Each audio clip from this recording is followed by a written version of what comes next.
ಕಾಂತಾಯ ಕಲ್ಯಾಣ ಗುಣ ಏಕಧಾಮ್ನೆ ನವದ್ಯುನಾಥ ಪ್ರತಿಮ ಪ್ರಭಾಯ ನಾರಾಯಣಾಯ ಅಖಿಲ ಕಾರಣಾಯ ಶ್ರೀ ಪ್ರಾಣನಾಥಾಯ ನಮಸ್ಕರೋಮಿ.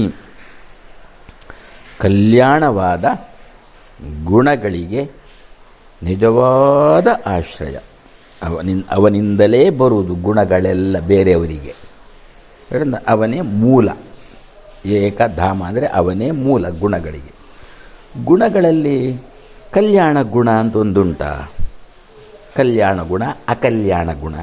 ಒಳ್ಳೆಯ ಗುಣ, ಕಲ್ಯಾಣ ಅಂದರೆ ಒಳ್ಳೆಯದು ಅಂತ ಅರ್ಥ. ಕಲ್ಯಾಣ ಗುಣ ಅಂದರೆ ಒಳ್ಳೆಯ ಗುಣಗಳಿಗೆ ಆಶ್ರಯ. ಗುಣಗಳಿಗೆ ಆಶ್ರಯ ಅಂದರೆ ಹೇಳಿದರೆ ಸಾಕು. ಪುನಃ ಒಳ್ಳೆಯ ಗುಣಗಳಿಗೆ ಆಶ್ರಯ ಅಂತ ಹೇಳುವುದರಿಂದ ಏನು ಸಂಶಯ ಬರುತ್ತೆ? ಆದರೆ ಕೆಟ್ಟ ಗುಣಗಳು ಅಂತ ಒಂದು ಉಂಟಾ? ಗುಣಿ ಅಂತಂದರೆ ಏನರ್ಥ? ಒಳ್ಳೆಯ ಅಂತಲೇ ಅರ್ಥ ತಾನೆ. ತುಂಬ ಗುಣ ಉಂಟು ಅವನಲ್ಲಿ ಅಂತ ನಾವು ಇಷ್ಟೇ ಹೇಳ್ತೇವೆ ಒಮ್ಮೊಮ್ಮೆ. ಏನರ್ಥ? ಒಳ್ಳೆಯ ಗುಣ ಉಂಟು ಅಂತ ಅರ್ಥ ಅದಕ್ಕೆ. ಮತ್ತು ಪುನಃ ಇಲ್ಲಿ ಯಾಕೆ ದೇವರು ಗುಣಗಳು ಉಳ್ಳವ ಅಂತ ಇಷ್ಟೇ ಅಂತಿದ್ರೆ ಸಾಕಿತ್ತು. ಒಳ್ಳೆಯ ಗುಣಗಳು ಅಂತ ಯಾಕೆ ಹೇಳಬೇಕಿತ್ತು ಅಂತಂದರೆ ನೋಡಿ, ಕೆಟ್ಟದ್ದನ್ನು ಗುಣ ಅಂತಲೇ ಕರೆಯುವುದಿಲ್ಲ. ಆದರೆ ತಾರ್ಕಿಕರು ಅಂತ ಒಂದು ವರ್ಗ ಇದ್ದಾರೆ.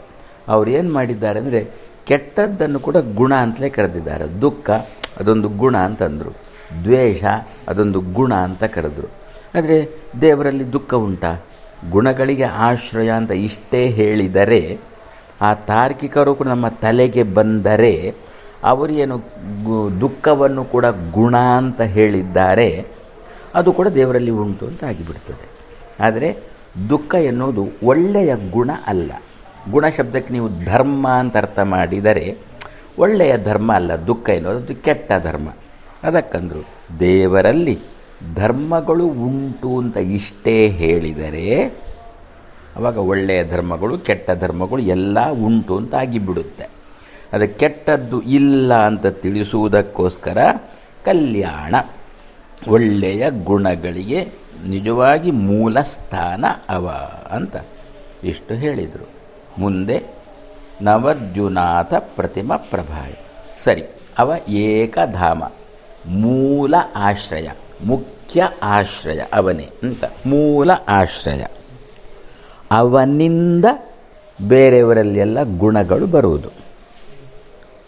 ಅದು ಬೇರೆಯವರಲ್ಲೆಲ್ಲ ಅವನಿಂದ ಬರುವುದೆನ್ನೋದಕ್ಕೊಂದು ಉದಾಹರಣೆ ಕೊಡಿ ಅಂತಂದರೆ ನವದ್ಯುನಾಥ ಪ್ರತಿಮ ಪ್ರಭಾಯ ಅಂತಂದರು. ಮೊದಲು ಗುಣಗಳಿಗೆ ಆಶ್ರಯ ಅಂತಂದರು, ಅದೇ ಮೂಲ, ಅಲ್ಲಿಂದ ಎಲ್ಲರಿಗೂ ಗುಣಗಳು ಹೊರಡುವುದು ಅಂತಂದರು. ಸರಿ, ಅದಕ್ಕೊಂದು ಉದಾಹರಣೆ ಕೊಡಿ ಅಂತಂದುಬಿಟ್ರೆ ಮುಂದಿನದ್ದು ಅದೇ ಬಂದದ್ದು. ದೇವರಲ್ಲಿದ್ದಂತಹ ಗುಣಗಳು ಹೊರಟಿದೆ, ಎಲ್ಲರಲ್ಲಿ ಒಬ್ಬೊಬ್ಬರಲ್ಲಿ ಒಂದೊಂದು ರೀತಿಯ ಗುಣಗಳು ಸೇರಿಕೊಂಡಿದೆ ಅಂತೆನ್ನುವುದಕ್ಕೆ ಸೂರ್ಯನನ್ನೇ ಉದಾಹರಣೆ ಕೊಟ್ಟರು. ಯಾಕೆ ಅಂತಂದರೆ ನಮ್ಮ ಜೀವನಕ್ಕೆ ಮುಖ್ಯ ಕಾರಣನೇ ಸೂರ್ಯ. ಅವಿಲ್ಲದ್ರೆ ಯಾರ್ದು ಜೀವನವೇ ಇಲ್ಲ. ತತ್ರಾಪಿ 4 ವರ್ಣಗಳಲ್ಲಿ ಮುಖ್ಯವಾದ ವರ್ಣ ಬ್ರಾಹ್ಮಣ. ಬ್ರಾಹ್ಮಣ ಅಂತ ಆಗುವುದೇ ಮೈತ್ರ ಬ್ರಾಹ್ಮಣ ಉಚ್ಯತೆ ಅಂತ ಹೇಳಿದ್ದಾರೆ. ಮೈತ್ರ ಅಂದರೆ ಮಿತ್ರನಿಗೆ ಸಂಬಂಧಪಟ್ಟವ ಅಂತ ಅರ್ಥ. ಮಿತ್ರ ಅಂತ ಯಾರಿಗೆ ಹೆಸರು? ಸೂರ್ಯನಿಗೆ ಮಿತ್ರ ಅಂತ ಹೆಸರು. ಮೈತ್ರ ಅಂದರೆ ಮಿತ್ರನಿಗೆ ಸಂಬಂಧಪಟ್ಟವ. ಮಿತ್ರನಿಗೆ ಸೂರ್ಯನಿಗೆ ಸಂಬಂಧಪಡುವುದು ಯಾವ ರೀತಿಯಲ್ಲಿ ಅಂತಂದರೆ ಗಾಯತ್ರಿ ಜಪ ಮಾಡುವ ಮೂಲಕ. ಸೂರ್ಯನ ಅಂತರ್ಯಾಮಿಯನ್ನು ಚಿಂತನೆ ಮಾಡಿಕೊಂಡು ಸವಿತೃಮಂಡಲ ಮಧ್ಯವರ್ತಿ ಅಂತ ಹೇಳಿಕೊಂಡು ಗಾಯತ್ರಿ ಜಪ ಮಾಡುವವನು ಮಿತ್ರನಿಗೆ ಸಂಬಂಧಿ ಆದ. ಅವನು ಬ್ರಾಹ್ಮಣ ಅಂತ ಕರೆಯಲ್ಪಡ್ತಾನೆ. ಆದರೆ 4 ವರ್ಣಕ್ಕೂ ಗುರು ಯಾರು? ಇತರ 3 ವರ್ಣಕ್ಕೆ ಗುರು ಯಾರು? ಬ್ರಾಹ್ಮಣ. ಅವನು ಬ್ರಹ್ಮ ಅಣತೀತಿ ಬ್ರಾಹ್ಮಣ. ದೇವರನ್ನು ಅಣಕಿಸುವವ ಅಂತ. ಅಣತಿ ಅಂದರೆ ಅಣಕಿಸುವವ ಅಂತ. ಅಣಕಿಸುವುದು ಅಂದರೆ ಏನರ್ಥ?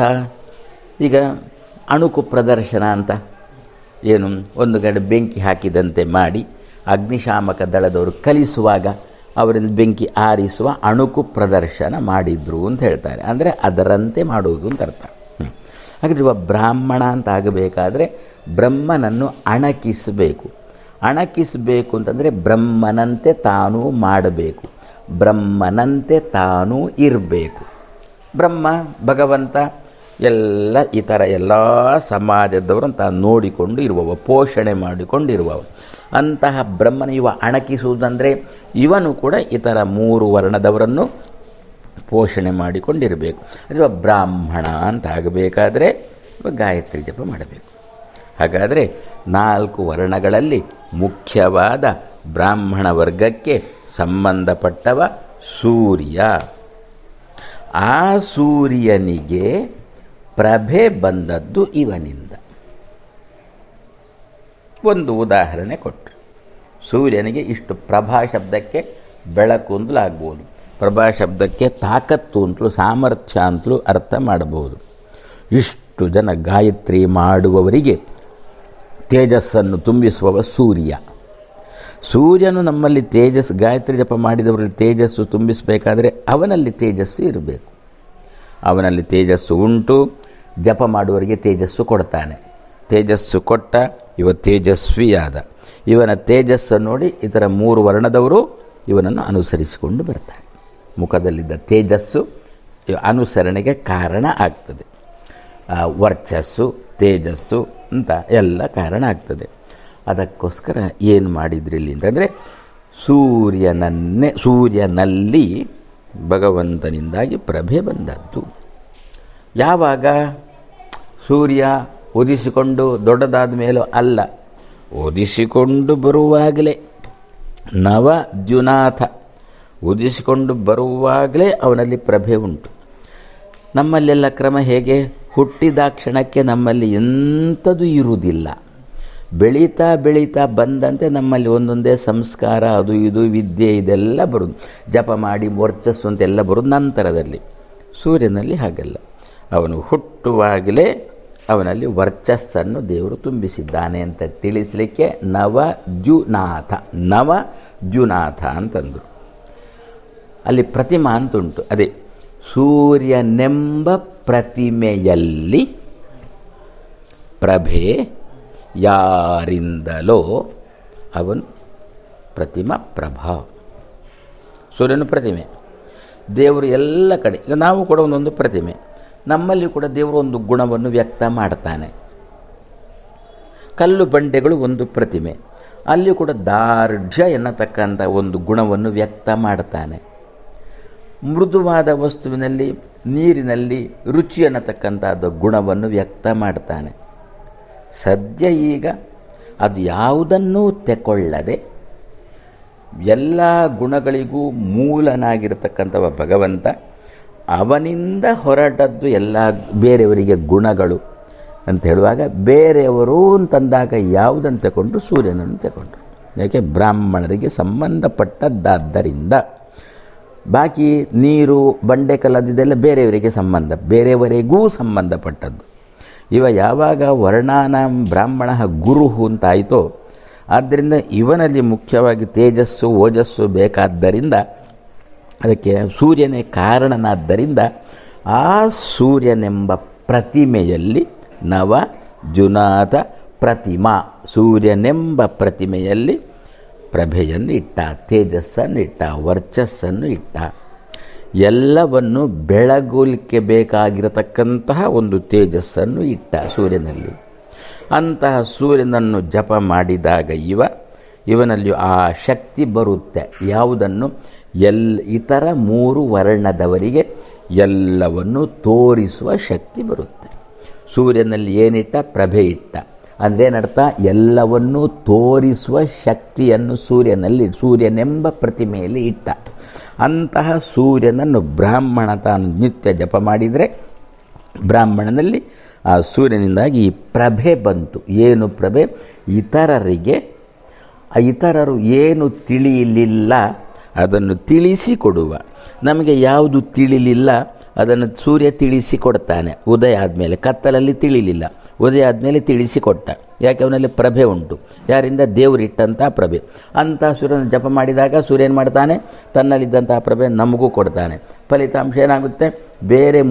ನಮಗೂ ಬೇರೆ 3 ವರ್ಣದವರಿಗೂ ಏನು ಗೊತ್ತಾಗಿಲ್ಲ ಅದು ಗೊತ್ತಾಗುತ್ತೆ.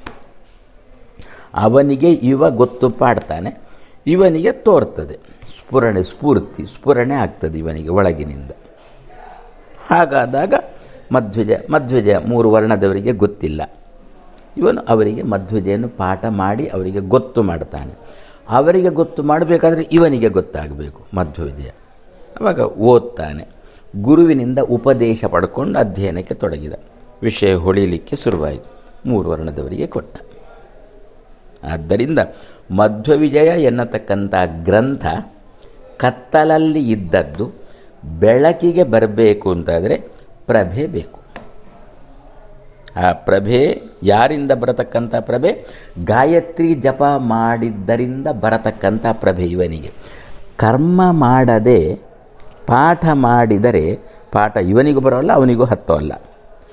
ಕರ್ಮ ಅಂದರೆ ಗಾಯತ್ರಿ ಜಪ ಮಾಡಬೇಕು, ಸೂರ್ಯನಿಗೆ ಸಂಬಂಧಪಟ್ಟ ಜಪ ಮಾಡಿದಾಗ ಇವನಲ್ಲಿ ಪ್ರಭೆ ಬರುತ್ತೆ. ಕರ್ಮಣ ಜ್ಞಾನಂ ಆತನೋತಿ ಅಂತ ಮಾತು. ಕರ್ಮಾಚರಣೆ ಮಾಡುವ ಮೂಲಕ ಜ್ಞಾನ ಸಂಪಾದನೆ ಮಾಡ್ತಾನೆ ಇವ ಅಂತ ವೇದದ ಮಾತು. ಹಾಗಾದರೆ ಇವನಿಗೆ ತೋರ್ತದೆ, ವಿಷಯಗಳು ಇವನಿಗೆ ತೋರ್ತದೆ. ತೋರುವುದು ಯಾವುದರಿಂದ? ಪ್ರಭೆಯಿಂದ. ಆ ಪ್ರಭೆ ಎಲ್ಲಿಂದ ಬಂತು? ಸೂರ್ಯನಿಂದ ಬಂತು.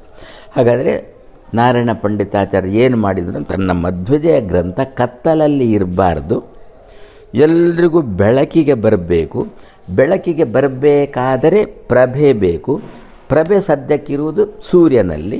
ಅದಕ್ಕೋಸ್ಕರ ಭಗವಂತನ ಪ್ರಭಾ ಎಂಬ ಗುಣವು ಸೂರ್ಯನೆಂಬ ಪ್ರತಿಭೆಯಲ್ಲಿ ಇಟ್ಟವನು ಅಂತ ಹೇಳಿಕೊಂಡು ನವಜುನಾಥ ಪ್ರತಿಮ ಪ್ರಭಾಯ ನಾರಾಯಣಾಯ.